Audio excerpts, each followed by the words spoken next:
بسم اللہ الرحمن الرحیم الحمد للہ رب العالمین والصلاة والسلام علی سید المرسلین وعلی آلہ واصحابہ اجمعین اما بعد اعوذ باللہ من الشیطان الرجیم بسم اللہ الرحمن الرحیم اہدنا الصراط المستقیم صدق اللہ العظیم۔ اس آیت کریمہ میں چند باتیں قابل غور ہیں۔ پہلی بات یہ ہے کہ صراط مستقیم کی ہدایت کے لیے جو دعا تعلیم فرمائی گئی ہے، اس کے مخاطب جس طرح تمام انسان اور عام مسلمان ہیں، اسی طرح اولیاء اللہ اور حضرات انبیاء علیہم السلام بھی اس کے مخاطب ہیں، جو بلا شبہ ہدایت یافتہ بلکہ دوسروں کے لیے بھی ہدایت کا سرچشمہ ہیں۔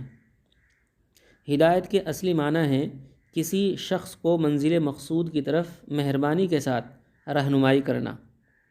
ہدایت کرنا حقیقی معنی میں صرف اللہ تعالیٰ کا کام ہے۔ پھر ہدایت کے مختلف درجات ہیں۔ ایک درجہ ہدایت کا عام ہے، جو کائنات و مخلوقات کی تمام اقسام، جمادات، نباتات، حیوانات وغیرہ کو شامل ہے۔ یہاں آپ یہ خیال نہ کریں کہ ان بے جان بے شعور چیزوں کو ہدایت سے کیا کام، کیونکہ قرآنی تعلیمات سے یہ واضح ہے کہ کائنات کی تمام اقسام اور ان کا ذرہ ذرہ اپنے اپنے درجے کے موافق حیات و احساس بھی رکھتا ہے اور عقل و شعور بھی۔ یہ دوسری بات ہے کہ یہ چیز کسی میں کم کسی میں زیادہ ہے۔ اسی وجہ سے جن اشیاء میں یہ جوہر بہت کم ہیں ان کو بے جان بے شعور سمجھا اور کہا جاتا ہے، اور ان کو احکام کا مکلف بھی نہیں بنایا گیا ہے۔ لیکن جن مخلوقات میں حیات کے آثار تو نمایاں ہیں مگر عقل و شعور نمایاں نہیں، ان کو ذی حیات، جاندار مگر بے عقل و شعور کہا جاتا ہے۔ اور جن میں حیات کے ساتھ عقل و شعور کے آثار بھی نمایاں نظر آتے ہیں ان کو ذوی العقول کہا جاتا ہے۔ اسی اختلاف درجات اور عقل و شعور کی کمی بیشی کی وجہ سے تمام کائنات میں احکام شرعیہ کا مکلف صرف انسان اور جنات کو قرار دیا گیا ہے کہ ان میں عقل و شعور بھی مکمل ہے، مگر اس کے یہ معنی نہیں کہ دوسری انواع و اقسام میں حیات و احساس یا عقل و شعور بالکل ہی نہیں، کیونکہ حق تعالیٰ کا ارشاد ہے وَإِن مِّن شَيْءٍ إِلَّا يُسَبِّحُ بِحَمْدِهِ وَلَٰكِن لَّا تَفْقَهُونَ تَسْبِيحَهُمْ، یعنی کوئی چیز ایسی نہیں جو تعریف کے ساتھ اللہ کی پاکی بیان نہ کرتی ہو، لیکن تم لوگ ان کی پاکی بیان کرنے کو سمجھتے نہیں ہو۔ سورہ نور میں ارشاد ہے، اللہ تعالیٰ نے فرمایا ہے أَلَمْ تَرَ أَنَّ اللَّهَ يُسَبِّحُ لَهُ مَن فِي السَّمَاوَاتِ وَالْأَرْضِ وَالطَّيْرُ صَافَّاتٍ كُلٌّ قَدْ عَلِمَ صَلَاتَهُ وَتَسْبِيحَهُ وَاللَّهُ عَلِيمٌ بِمَا يَفْعَلُونَ، یعنی کیا تجھ کو معلوم نہیں ہوا کہ اللہ تعالیٰ کی پاکی بیان کرتے ہیں سب جو کچھ آسمانوں میں اور زمین میں ہیں، اور بالخصوص پرندے جو پر پھیلائے ہوئے اڑتے پھرتے ہیں، سب کو اپنی اپنی دعا اور تسبیح معلوم ہے، اور اللہ تعالیٰ کو ان لوگوں کے سب افعال کا پورا علم ہے۔ ظاہر ہے کہ اللہ تعالیٰ کی حمد و ثنا اور اس کی پاکی بیان کرنا اللہ تعالیٰ کی معرفت پر موقوف ہے، اور یہ بھی ظاہر ہے کہ اللہ تعالیٰ کی معرفت ہی سب سے بڑا علم ہے، اور یہ علم بغیر عقل و شعور کے نہیں ہو سکتا۔ اس لیے ان آیات سے ثابت ہوا کہ تمام کائنات کے اندر روح و حیات بھی ہے، ادراک و احساس بھی، اور عقل و شعور بھی، مگر بعض کائنات میں یہ جوہر اتنا کم اور چھپا ہوا ہے کہ عام دیکھنے والوں کو اس کا احساس ہی نہیں ہوتا۔ اسی لیے عرف میں ان کو بے جان یا بے عقل کہا جاتا ہے، اور اس بنا پر ان کو احکام شرعیہ کا مکلف بھی نہیں بنایا گیا ہے۔ قرآن کا یہ فیصلہ اس وقت کا ہے جب دنیا میں نہ کہیں کوئی فلسفی تھا، نہ کوئی فلسفہ مدون مرتب اور کتابی شکل میں موجود تھا۔ بعد میں آنے والے فلاسفروں نے بھی اپنے اپنے وقت میں اس کی تصدیق کی۔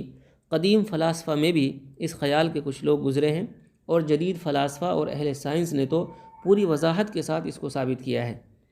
الغرض، ہدایت خداوندی کا یہ پہلا درجہ تمام مخلوقات، جمادات، نباتات، حیوانات، انسان اور جنات کو شامل ہے۔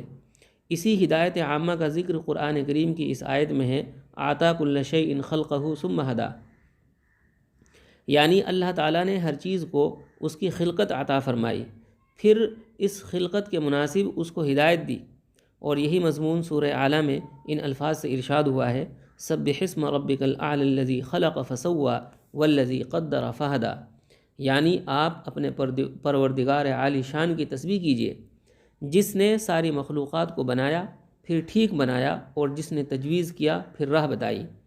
یعنی جس نے تمام مخلوقات کے لیے خاص خاص مزاج اور خاص خاص خدمت تجویز فرما کر ہر ایک کو اس کے مناسب ہدایت کر دی ہے۔ اسی ہدایت عامہ کا نتیجہ ہے کہ کائنات عالم کے تمام انواع و اصناف اپنا اپنا مقررہ فرض نہایت سلیقے سے ادا کر رہے ہیں۔ جو چیز جس کام کے لیے بنا دی ہے وہ اس کو ایسی خوبی کے ساتھ ادا کر رہی ہے کہ عقل حیران رہ جاتی ہے۔ زبان سے نکلی ہوئی آواز کے معنی کا ادراک نہ ناک کر سکتی ہے نہ آنکھ، حالانکہ یہ زبان سے زیادہ قریب ہیں۔ اس ادراک کا فریضہ اللہ تعالیٰ نے کانوں کے سپرد کیا ہے، وہی زبان کی بات کو لیتے ہیں اور وہی سمجھتے ہیں۔ اسی طرح کانوں سے دیکھنے یا سونگھنے کا کام نہیں لیا جا سکتا، ناک سے دیکھنے یا سننے کا کام نہیں لیا جا سکتا۔ سورہ مریم میں اسی مضمون کو ان الفاظ میں بیان فرمایا ہے، ان کل من فی السماوات والارض الا آتی الرحمن عبدا، یعنی کوئی نہیں آسمان اور زمین میں جو نہ آوے رحمان کا بندہ ہو کر۔ دوسرا درجہ ہدایت کا اس کے مقابلے میں خاص ہے، یعنی صرف ان چیزوں کے ساتھ مخصوص ہے جو عرف میں ذوی العقول کہلاتی ہیں، یعنی انسان اور جن۔ یہ ہدایت انبیاء اور آسمانی کتابوں کے ذریعے ہر انسان کو پہنچتی ہے، پھر کوئی اس کو قبول کر کے مومن اور مسلمان ہو جاتا ہے، کوئی رد کر کے کافر ٹھہرتا ہے۔ تیسرا درجہ ہدایت کا اس سے بھی زیادہ خاص ہے کہ صرف مؤمنین و متقین کے ساتھ مخصوص ہے۔ یہ ہدایت بھی اللہ تعالیٰ کی طرف سے بلا واسطہ انسان پر فائز ہوتی ہے۔ ہدایت کا دوسرا نام توفیق ہے، یعنی ایسے اسباب اور حالات پیدا کر دینا کہ قرآنی ہدایات کا قبول کرنا اور ان پر عمل کرنا آسان ہو جائے اور ان کی خلاف ورزی دشوار ہو جائے۔ اس تیسرے درجے کی وسعت غیر محدود اور اس کے درجات غیر متناہی ہیں۔ یہی درجہ انسان کی ترقی کا میدان ہے۔ اعمال صالحہ کے ساتھ ساتھ اس درجہ ہدایت میں زیادتی ہوتی رہتی ہے۔ قرآن کریم کی متعدد آیات میں اس زیادتی کا ذکر ہے۔ مثلاً اللہ تعالیٰ نے فرمایا ہے والذین اہتدوا زادہم ہدی ومن یؤمن باللہ یہد قلبہ، اور والذین جاہدوا فینا لنہدینہم سبلنا۔ بہرحال یہی وہ میدان ہے جہاں ہر بڑے سے بڑا نبی اور رسول اور ولی اللہ آخر عمر تک زیادتی ہدایت و توفیق کا طالب نظر آتا ہے۔ درجات ہدایت کی اس تشریح سے آپ نے سمجھ لیا ہوگا کہ ہدایت ایک ایسی چیز ہے جو سب کچھ حاصل بھی ہے، اور اس کے مزید درجات عالیہ حاصل کرنے سے کسی بڑے سے بڑے انسان کو استغنا بھی نہیں ہے۔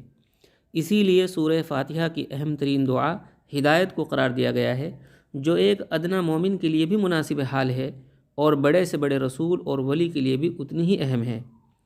یہی وجہ ہے کہ حضرت صلی اللہ علیہ وسلم کی آخر عمر میں سورہ فاتحہ کے اندر فتح مکہ کے فوائد و ثمرات بتلاتے ہوئے یہ بھی ارشاد ہوا کہ وَيَهْدِيَكَ صِرَاطًا مُسْتَقِيمًا، یعنی مکہ مکرمہ اس لیے آپ کے ہاتھوں فتح کرایا گیا تاکہ آپ کو صراط مستقیم کی ہدایت ہو۔ ظاہر ہے کہ سید الانبیاء صلی اللہ علیہ وسلم پہلے سے نہ صرف ہدایت یافتہ بلکہ دوسروں کے لیے بھی ہدایت مجسم تھے۔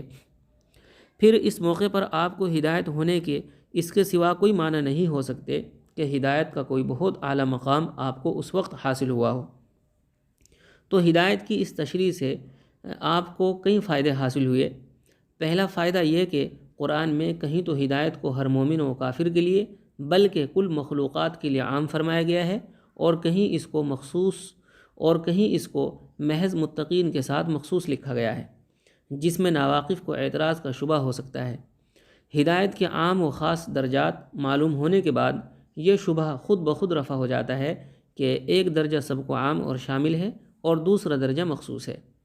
دوسرا فائدہ یہ ہے کہ قرآن میں ایک طرف تو جگہ جگہ یہ ارشاد ہے کہ اللہ تعالیٰ ظالمین یا فاسقین کو ہدایت نہیں فرماتے، اور دوسری طرف مکرر سے کرر یہ ارشاد ہے کہ اللہ تعالیٰ سب کو ہدایت فرماتے ہیں۔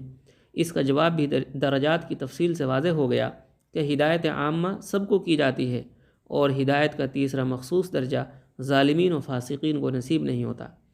تیسرا فائدہ یہ ہے کہ ہدایت کے 3 درجات میں سے پہلا اور تیسرا درجہ بلا واسطہ حق تعالیٰ کا فعل ہے، اس میں کسی نبی یا رسول کا دخل نہیں۔ انبیاء علیہم السلام اور رسولوں کا کام صرف دوسرے درجہ ہدایت سے متعلق ہے۔ قرآن کریم میں جہاں کہیں انبیاء علیہم السلام کو ہادی قرار دیا ہے وہ اسی دوسرے درجے کے اعتبار سے ہے، اور جہاں یہ ارشاد ہے اِنَّكَ لَا تَهْدِي مَنْ أَحْبَبْتَ، یعنی آپ ہدایت نہیں کر سکتے جس کو چاہیں، تو اس میں ہدایت کا تیسرا درجہ مراد ہے، یعنی توفیق دینا آپ کا کام نہیں بلکہ اللہ کا کام ہے۔ الغرض اہدنا الصراط المستقیم ایک جامع اور اہم ترین دعا ہے جو انسان کو سکھلائی گئی ہے۔ انسان کا کوئی فرد اس سے بے نیاز نہیں۔ دین اور دنیا دونوں میں صراط مستقیم کے بغیر کامیابی ممکن نہیں۔ دنیا کی الجھنوں میں بھی صراط مستقیم کی دعا نسخہ اکسیر ہے، مگر لوگ توجہ نہیں کرتے ہیں۔ اس آیت کریمہ کا ترجمہ یہ ہے کہ بتلا دیجئے ہم کو سیدھا راستہ۔ سیدھا راستہ وہ ہے جس میں موڑ نہ ہو، اور مراد اس سے دین کا وہ راستہ ہے جس میں افراط اور تفریط نہ ہو، یعنی نہ حد سے آگے بڑھے اور نہ بہت زیادہ کمی کرے۔ پھر اگلی 2 آیتوں میں اس صراط مستقیم کا پتہ دیا گیا ہے جس کی دعا اس آیت میں بیان کی گئی ہے۔ اللہ تعالی ہم سب کو عمل کرنے کی توفیق عطا فرمائے۔ وآخر دعوانا الحمدللہ رب العالمین۔